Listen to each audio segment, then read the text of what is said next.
Hello, I'm Nick from Quit With Nick and nickterone.com. In this particular video, it's targeted towards the smoker, one of the people that I work with, one of the type of clients that I work with.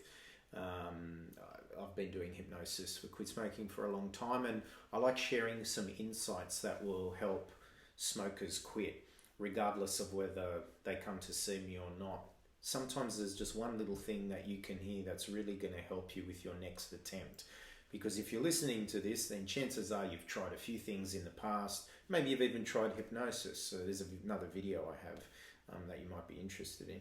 Or you've tried cold turkey, patch, pill, gum, spray. Maybe you've gotten a little, some success under your belt and then something happened, right? So this is one of the insights I've come to know, having been a smoker myself and having done this work for over 12 years now. I've seen 3,500 clients in my time. This is what I've noticed is what trips up most people who quit. It's the difference that makes the difference between someone who quits for a long time permanently and someone that continually stops and starts. Here it is. This is really important to understand. Whenever you are attempting to achieve a health and wellness goal, it's important to realize that if you want to maintain that goal permanently, there is a lifestyle shift that needs to accompany the goal so the goal is maintained. That's an extremely important thing to become aware of.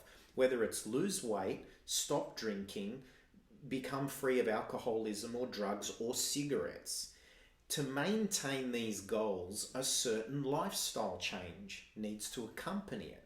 It could be things like how I manage stress now, because all these things are crutches. Food, alcohol, drugs, cigarettes, they're all crutches. So part of maintaining yourself and being free of whatever it is that you're dependent on and addicted to is about, well, how am I going to manage my emotional response to stress now? That isn't an option. Most people don't think it might seem logical and obvious, but to so many people it just doesn't occur to them.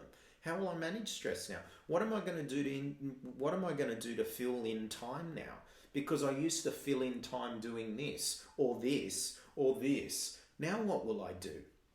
In a sense, you have to recreate part of your identity, because maybe your addiction has been part of your identity for so many years.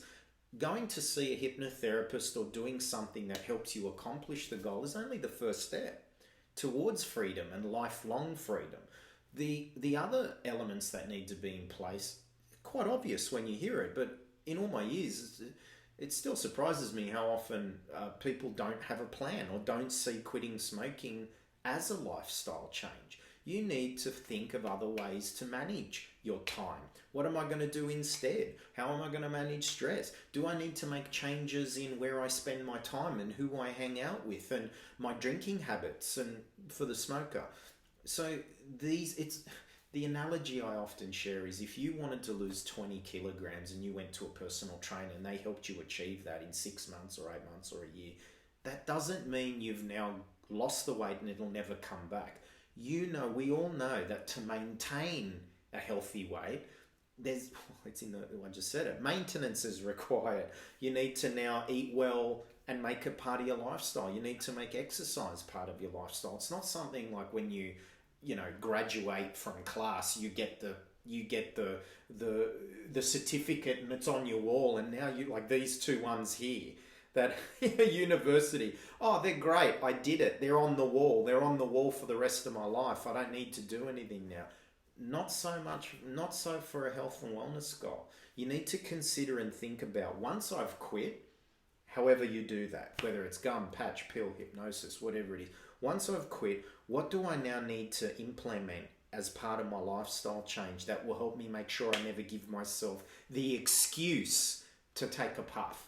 And that excuse is likely to be, maybe you can relate, an emotional moment or stress. An emotional moment like stress, or alcohol, social, that kind of thing. They're the only two real reasons or excuses people pick up smoking again.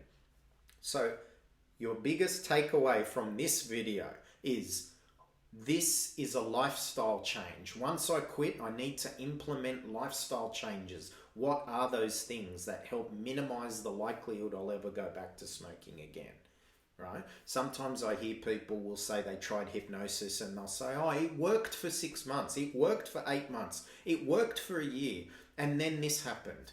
No, no, no. So some people think that the hypnosis is working in the background while they're a non-smoker, and then the moment they decided to to have a puff and smoke, it stopped working. No, no. The hypnosis has worked from the moment you feel different and you walk out of the office, whether it's my office or someone else's.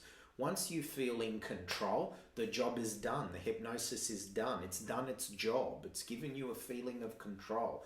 Your responsibility is then to maintain that feeling by understanding that life will cause me to feel certain emotions that aren't going to be good. And I used to deal with those emotions with this. What will I do now instead that isn't an option, because I'm committed to the future of a non-smoker? That isn't an option. So what will I do instead? That is what keeps you a non-smoker. So that's important to understand. So I just wanted to share that in this particular video. So if you found it useful, you know someone trying to quit, feel free to share or tag, or let other people know about this, because I love helping people extend their lives, basically. This is Nick from Quit with Nick. Take care.